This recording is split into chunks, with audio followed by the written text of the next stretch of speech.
स्थम्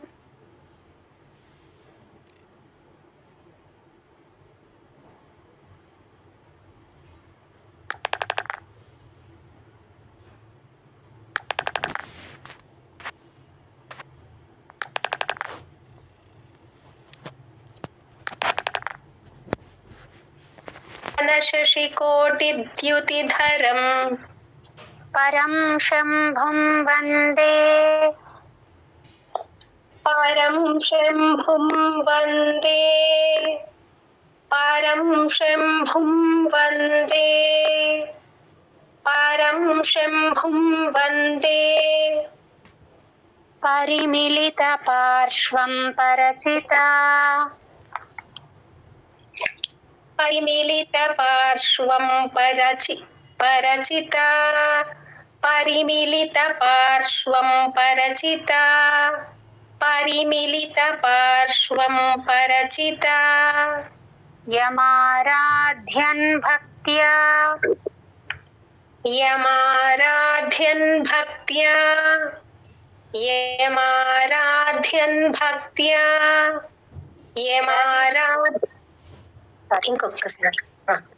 यमाराध्यन् भक्त्या रविशशिशुचीनाम विषये रविशशिशुचीनाम विषये रविशशिशुचीनाम विषये रविशशिशुचीनाम विषये निरालोके लोके निरालोके लोके निरालोके लोके निरालोके लोके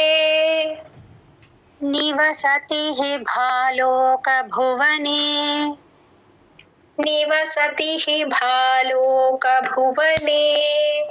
निवसति हि भालोकभुवने निवसति हि भालोकभुवने तवाज्ञाचक्रस्थं तपनशशिकोटिद्युतिधरम् तवाज्ञाचक्रस्थं तपनशशिकोटिद्युतिधरम् तवाज्ञाचक्रस्थं तपनशशिकोटिद्युतिधरम् तवाज्ञाचक्रस्थं तपनशशिकोटिद्युतिधरम् जय गुरुदत्त मैम राजेश्वर मैम जय गुरुदत्त जय गुरुदत्त నేను లీవ్ అవుతున్నా సరే జై గురుదత్త అయిపోయిందండి ఎన్ని చెప్పారు తపన శశికోటి ద్యుతిధరం ఒక లైన్ చెప్పాను అంటే సింగిల్ హాఫ్ చెప్పాను ఒక లైన్ తను 3 సార్లు చెప్పారు పరం శంభుం ఫుల్ లైన్ చెప్తే సరిపోతుంది సరే పరం శంభుం వందే పరిమిలిత పార్శ్వం పరచిత परं शम्भुं वन्दे परिमिलितपार्श्वं परचिता परं शम्भुं वन्दे परिमिलितपार्श्वं परचिता परं शम्भुं वन्दे परिमिलितपार्श्वं परचिता यमाराध्यन् भक्त्या रविशशिशुचीनाम विषये यमाराध्यन् भक्त्या रविशशिशुचीनाम विषये यमाराध्यन् भक्त्या रविशशिशुचीनाम विषये यमाराध्यन् भक्त्या रविशशिशुचीनाम विषये निरालोके लोके निवसति भालोकभुवने निरालोके लोके निवसति हि भालोकभुवने निरालोके लोके निवसति हि भालोकभुवने निरालोके लोके निवसति हि भालोकभुवने जय गुरुदत्त तवाज्ञाचक्रस्थं तपनशशिकोटिद्युतिधरम् परं शम्भुं वन्दे परिमिलितपार्श्वं परचित यमाराध्यन् भक्त्या रविशशिशुचीनामविषये निरालोके लोके निवसति हि भालोकभुवने तवाज्ञाचक्रस्थं तपनशशिकोटिद्युतिधरम् परं शम्भुं वन्दे परिमिलितपार्श्वं परचिता यमाराध्यन् भक्त्या रविशशिशुचीनामविषये निरालोके लोके निवसति हि भालोकभुवने तवाज्ञाचक्रस्थं तपनशशिकोटिद्युतिधरम् परं शम्भुं वन्दे परिमिलितपार्श्वं परचिता यमाराध्यन् भक्त्या रविशशिशुचीनामविषये निरालोके लोके निवसति हि भालोकभुवने तवाज्ञाचक्रस्थं तपनशशिकोटिद्युतिधरम् परं शम्भुं वन्दे परिमिलितपार्श्वं परचिता यमाराध्यन् भक्त्या रविशशिशुचीनामविषये निरालोके लोके निवसति हि भालोकभुवने तवाज्ञाचक्रस्थं तपनशशिकोटिद्युतिधरम् परं शम्भुं वन्दे परिमिलितपार्श्वं परचिता यमाराध्यन् भक्त्या रविशशिशुचीनामविषये निरालोके लोके निवसति हि भालोकभुवने तवाज्ञाचक्रस्थं तपनशशिकोटिद्युतिधरम् परं शम्भुं वन्दे परिमिलितपार्श्वं परचिता यमाराध्यन् भक्त्या रविशशिशुचीनामविषये निरालोके लोके निवसति हि भालोकभुवने तवाज्ञाचक्रस्थं तपनशशिकोटिद्युतिधरम् परं शम्भुं वन्दे परिमिलितपार्श्वं परचिता यमाराध्यन् भक्त्या रविशशिशुचीनामविषये निरालोके लोके निवसति हि भालोकभुवने तवाज्ञाचक्रस्थं तपनशशिकोटिद्युतिधरम् परं शम्भुं वन्दे परिमिलितपार्श्वं परचिता यमाराध्यन् भक्त्या रविशशिशुचीनामविषये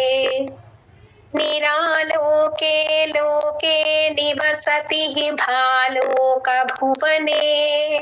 जय गुरुदत्त। विशुद्धौ ते विशुद्धौ ते विशुद्धौ ते विशुद्धौ ते शुद्धस्फटिकविशदं व्योमजनकम् शुद्धस्फटिकविशदं व्योमजनकम् शुद्धस्फटिकविशदं व्योमजनकम् शुद्धस्फटिकविशदं व्योमजनकम्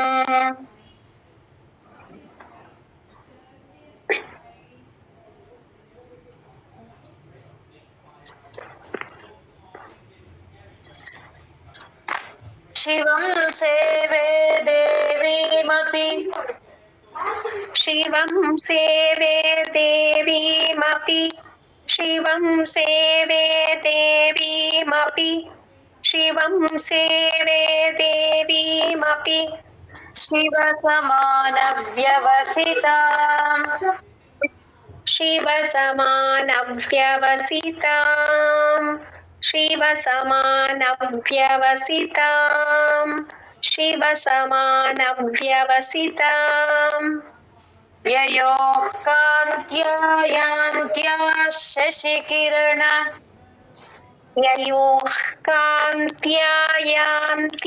शशिकिरण ययोः कान्त्यायान्त्या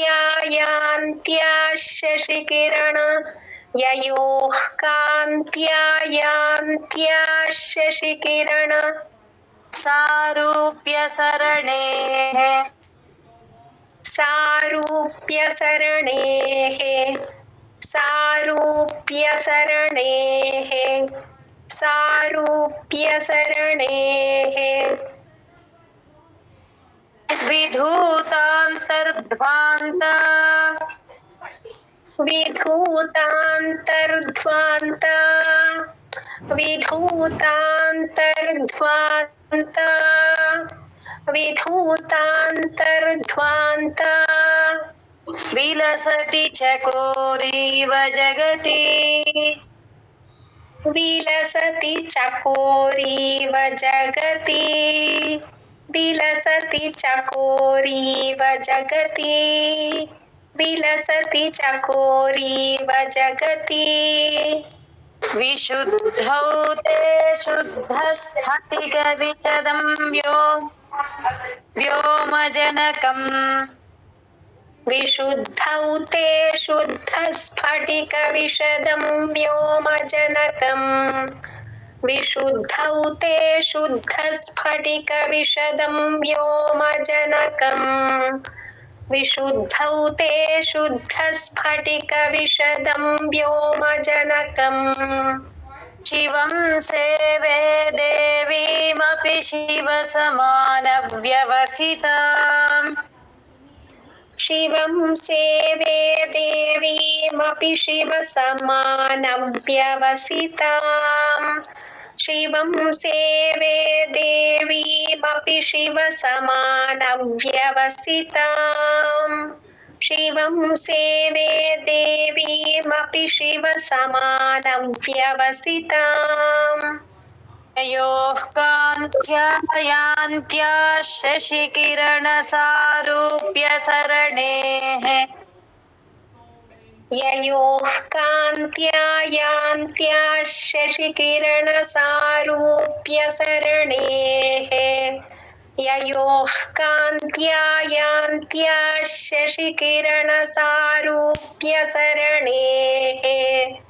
ययोः कान्त्यायान्त्या शशिकिरणसारूप्यसरणेः विधूतान्तर्ध्वान्ता विलसति चकोरीव जगति विधूतान्तर्ध्वान्ता विलसति चकोरीव जगति विधूतान्तर्ध्वान्ता विलसति चकोरीव जगति विधूतान्तर्ध्वान्ता विलसति चकोरीव जगति विशुद्धौ ते शुद्धस्फटिकविशदं व्योमजनकम् शिवं सेवे देवीमपि शिवसमानव्यवसिताम् ययोः कान्त्यायान्त्या शशिकिरणसारूप्यसरणेः विधूतान्तर्ध्वान्ता विलसति चकोरीव जगति विशुद्धौ ते शुद्धस्फटिकविशदं व्योमजनकम् शिवं सेवे देवीमपि शिवसमानव्यवसिताम् ययोः कान्त्यायान्त्या शशिकिरणसारूप्यसरणेः विधूतान्तर्ध्वान्ता विलसति चकोरीव जगति विशुद्धौ ते शुद्धस्फटिकविशदं व्योमजनकम् शिवं सेवे देवीमपि शिवसमानव्यवसिताम् ययोः कान्त्या यान्त्या शशिकिरणसारूप्य सरणेः विधूतान्तर्ध्वान्ता विलसति चकोरीव जगति विशुद्धौ ते शुद्धस्फटिकविशदं व्योमजनकम् शिवं सेवे देवीमपि शिवसमानव्यवसिताम्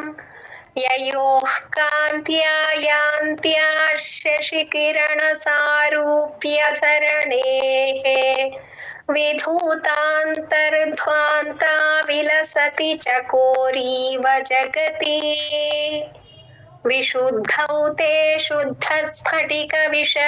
व्योमजनकम् शिवं सेवे देवीमपि शिवसमानव्यवसिताम् ययोः कान्त्या यान्त्या शशिकिरणसारूप्य सरणेः विधूतान्तर्ध्वान्ता विलसति चकोरीव जगति विशुद्धौ ते शुद्धस्फटिकविशदं व्योमजनकम् शिवं सेवे देवीमपि शिवसमानव्यवसिताम् ययोः कान्त्या यान्त्या शशिकिरणसारूप्य सरणेः विधूतान्तर्ध्वान्ता विलसति चकोरीव जगति विशुद्धौ ते शुद्धस्फटिकविशदं व्योमजनकम् शिवं सेवे देवीमपि शिवसमानव्यवसिताम् ययोः कान्त्या यान्त्या शशिकिरणसारूप्य सरणेः विधूतान्तर्ध्वान्ता विलसति चकोरीव जगति विशुद्धौ ते शुद्धस्फटिकविशदं व्योमजनकम् शिवं सेवे देवीमपि शिवसमानव्यवसिताम् ययोः कान्त्या यान्त्या शशिकिरणसारूप्य सरणेः विधूतान्तर्ध्वान्ता विलसति चकोरीव जगति जय गुरुदत्त।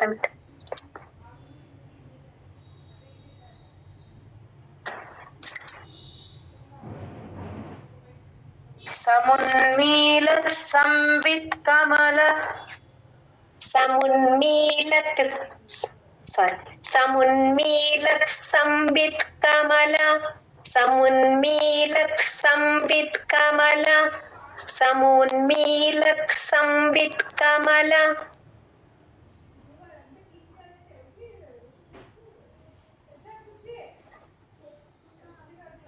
मकरन्दैकरसिकम् मकरन्दैकरसिकम् मकरन्दैकरसिकम् मकरन्दैकरसिकम्